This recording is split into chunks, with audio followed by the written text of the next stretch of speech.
It was nearly 20 years ago. It continued far too long. It involved one person, and there's been no other, nor any other situation of unbecoming conduct for the last 20 years. I will not use the Bible to defend, protect, deflect my past sin. I have no defense. I committed the adultery. For 27 years, I lived in a prison. It was not 20 years. I lived in a prison of lies and shame.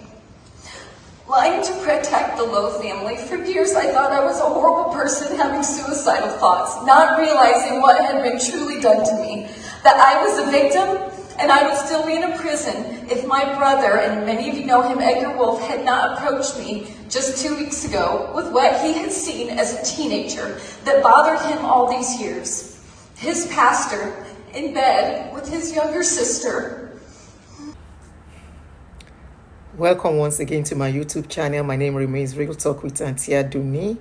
And to my subscribers, thank you for staying tuned to this channel. For the new subscribers, I want to welcome you especially to this channel. And if you have not yet subscribed, what are you waiting for? Press the subscription button.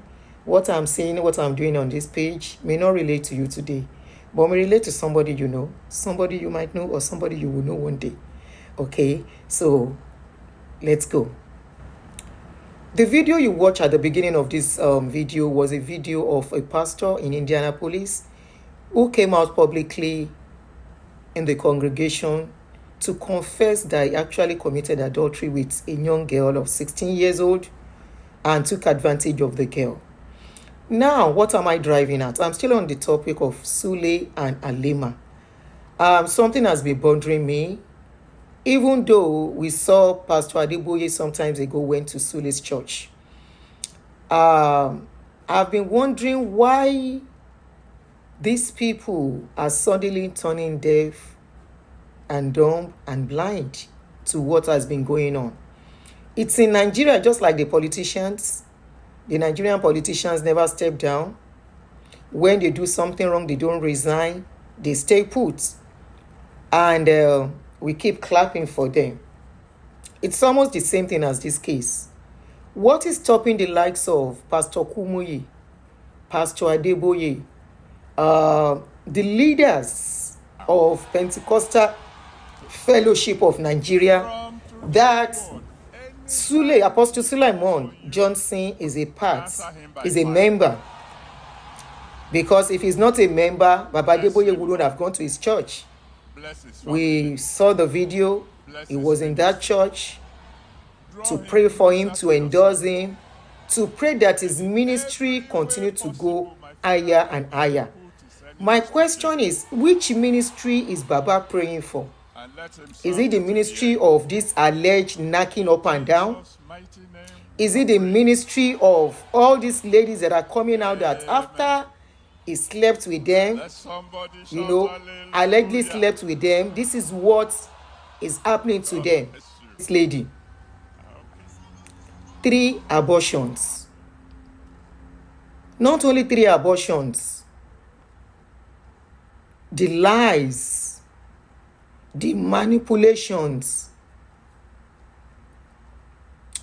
the abuse of power, abuse, misappropriation of finances meant for the needy in the church. There are so many things entwined in that story. So many moral abuse in that story. Morality was thrown into the mud in that story of Halimah and Apostle Suleiman. They alleged while this man was calling himself a pastor, he was doing all this. During the time that Apostle Suleiman was attacked by gunmen, all of them spoke. They came out to show solidarity with Sule.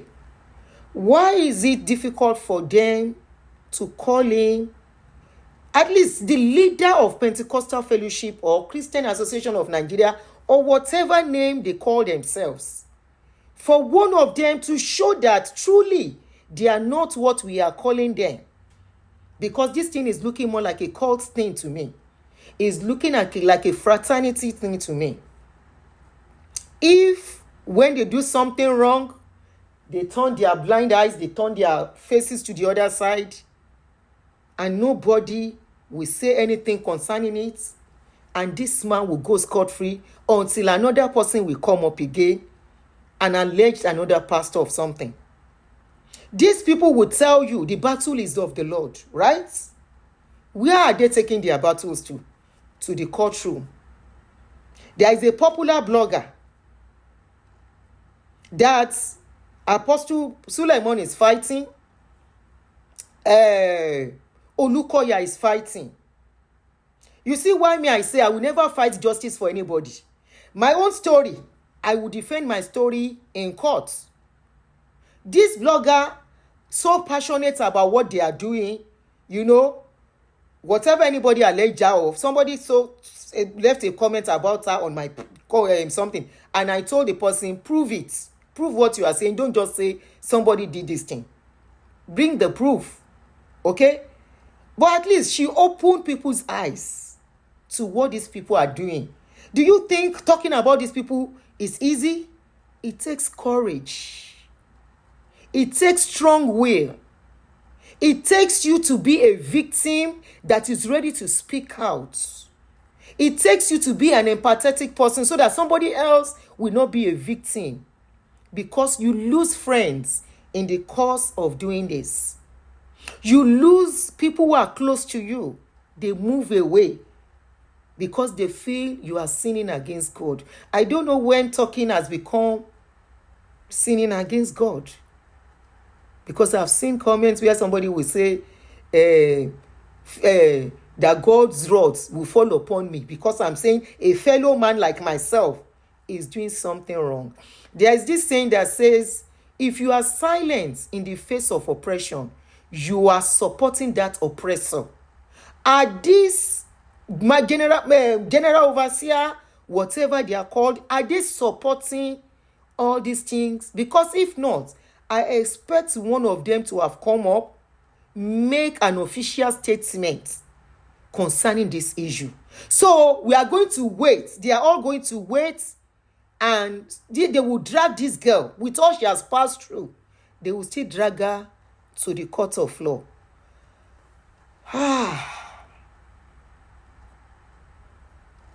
And they have their own children. They have their own family. You call them father. Right? These are people that you call father. Your father in the Lord.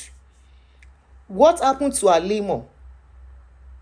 It may not be in the same dimension. It's happening to a lot of people. They cannot talk.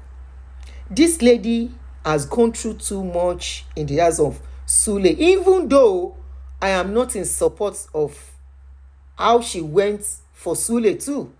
Because I always tell ladies, young ladies, that if you see a man that has too much money, be careful. They will abuse you, they will maltreat you, and nothing will be done. But it's surprising. And when we talk, you will say we should bring our head. It's surprising that people that call themselves Father in the Lord are watching what is happening between Apostle Sule and all these ladies, and nobody is saying anything. All of them are silent.